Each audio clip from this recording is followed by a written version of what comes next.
जुन्नर विधानसभा मतदारसंघातील मतदान केंद्र क्रमांक 14 इथं आमच्या पोलिंग एजंटला उपस्थित राहायला अधिकारी मज्जाव करतायत असा आरोप अमोल कोल्हे यांनी केलाय।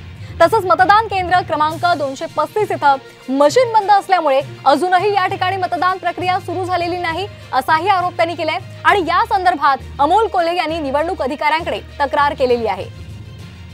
तर अमोल कोल्हे यांनी निवडणूक आयोगाकडे तक्रार केलेली आहे।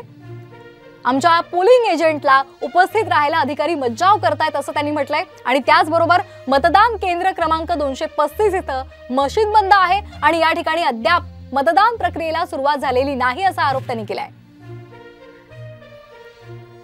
तर आपण हे दृश्य पाहिलेलं आहे।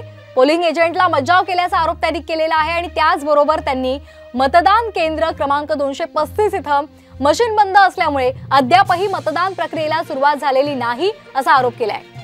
या संदर्भात अधिक माहिती घेऊयात आमचे प्रतिनिधी रोहिदास गाडगे यांच्याकडून। रोहिदास, काय या संदर्भातले अधिकचे अपडेट्स आहेत? खरं तर सकाळपासून 7 वाजता मतदानाला सुरुवात झाली, मात्र जुन्नर तालुक्यातल्या मतदान केंद्र क्रमांक 14 आणि 235 या दोन मतदार केंद्रावरती काही प्रमाणात प्रॉब्लेम आला।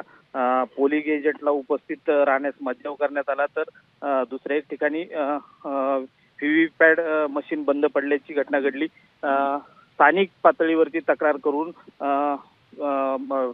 तक्रार निवारण न झाल्याने अमोल कोल्हेंच्या प्रतिनिधींनी आता मुख्य निवडणूक अधिकाऱ्यांना ईमेलद्वारे ही तक्रार केली। त्यामुळे कुठेतरी शिरूर लोकसभा मतदारसंघात सुरळीत वातावरणात मतदान प्रक्रिया पार पाडत असताना प्रशासनाच्या काही चुकांमुळे या ठिकाणी मतदानाला उशीर होतोय, काही प्रमाणात अडचणी निर्माण होतात।